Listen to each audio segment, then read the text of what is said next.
Hey everyone, Matt here from Exploring Alternatives.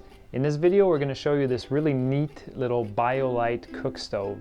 It's a really interesting alternative camp stove option, mainly because it doesn't use any fossil fuels. So no butane, no propane or anything like that. It runs entirely off of small pieces of wood, twigs, even pine cones, just small biomass that can be found in most environments. BioLite sent us this one to try out, so keep watching to find out more about it. This CookStove is kind of like a rocket stove, except it has a 4-speed fan attached to the side to regulate the intensity of the flame. It's relatively portable. It weighs just over 1.5 pounds, and it fits inside itself and into this little bag that comes with it. The fan can be recharged at home with a USB cable, or if you're completely off-grid, you can use a portable solar panel. And the fan can run for approximately 20 hours on the boil setting. This is BioLite's newest portable stove, and it sells right now for around $100 US. So to test it out, I went on a little hike, and along the way I just grabbed a few handfuls of twigs. I broke all the twigs into small pieces that would fit in the stove and not stick out.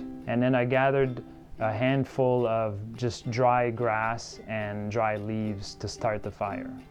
And starting the fire was actually quite easy, especially with the fan speed on low. Once the fire was burning pretty well, I started adding more twigs and put the fan setting on 3, which is boil. I was actually able to boil a small pot of water pretty quickly, and I was pretty impressed that I was able to do it with such a small amount of wood. After the water was boiled, I just put the fan setting on turbo, and all the rest of the wood burnt out, and it just became a tiny little pile of ashes. So overall, I think it's a great cook stove, but there are a few drawbacks. It's important to know that it's not the kind of stove that you can just start and walk away from. You kind of have to be active and tend to it. Because it's so efficient at burning small amounts of wood, it burns through wood pretty fast, especially on the high settings. So I did find that I had to pick up the pot several times to keep adding wood because it was burning through it. That can be a little bit annoying, and I also had to throw in the pieces of wood because the flame does get really hot and it does come up pretty high, so you got to be careful not to burn yourself. It also says that the fire is smokeless. It is smokeless once you have a good fire going, but at the beginning it's actually quite smoky.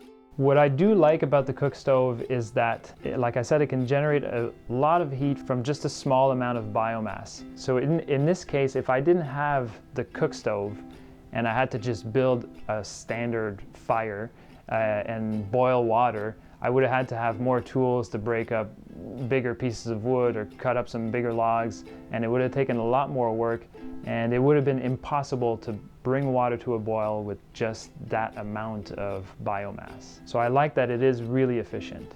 It's also cool that the fan can be recharged using a solar panel if you want to be completely off-grid. It also saves money over time because you don't have to buy fuel canisters, and you also don't have to carry fuel canisters or dispose of them, so it simplifies that a little bit. So the stove is great, but it really is not for everyone or for every application. It can be good for canoe camping, hiking, maybe people living off-grid, preppers, survivalists, maybe for some outdoor kitchen. But it's important to remember that it is an open flame, so it might not be good wherever there's a fire ban, and you do need to be able to collect wood to be able to use it, which some campsites don't allow. Overall, it's a great little cook stove that's well made and affordable, but it's not for everyone, and it does take some care and attention while you're using it. If you want more information, you can check out the link in the description below. Also, give this video a thumbs up if you like it, and don't forget to subscribe to see more like this.